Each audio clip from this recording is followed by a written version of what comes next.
നമസ്കാരം. നമ്മളിപ്പോൾ ഈ വീഡിയോ പറയുന്നത് സീതപ്പഴം എങ്ങനെ നമുക്ക് പരിപാലിച്ച് നിർത്താം എന്നുള്ളതാണ്. ഏത് രീതിയിലുള്ള വളങ്ങൾ കൊടുത്താലാണ് സീതപ്പഴം നമുക്ക് എളുപ്പം കായ്ഫലം കിട്ടുന്നത് എന്നുള്ളതാണ് നമ്മൾ ഈ വീഡിയോ കൂടി ഷെയർ ചെയ്യുന്നത്. സീതപ്പഴത്തിൻ്റെ തൈകൾ ബഡ്ഡിങ് തൈകൾ തന്നെ നമുക്ക് വേണമെന്നൊന്നുമില്ല. നമ്മുടെ നാട്ടിൻ പുറത്ത് കിട്ടുന്ന കുരുമുളപ്പിച്ച് തൈകൾ കിട്ടിയാലും നമുക്ക് അതൊരുവിധം വളർന്ന് വരുമ്പോൾ അതിൻ്റെ മോൾഭാഗം ഒന്ന് കട്ട് ചെയ്ത് കൊടുക്കുക.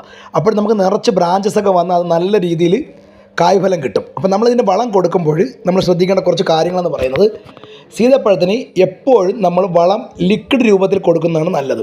അപ്പോൾ സീതപ്പഴത്തിന് നമ്മൾ ഒരുവിധം വളർന്നു കഴിഞ്ഞാൽ മോൾഭാഗം കട്ട് ചെയ്ത് വിട്ട് കഴിഞ്ഞാൽ നല്ല ബ്രാഞ്ചസൊക്കെ വന്ന് നിറച്ച് ശിഖരങ്ങൾ വരും. അപ്പോൾ പെട്ടെന്ന് കായ്ഫലം കിട്ടും.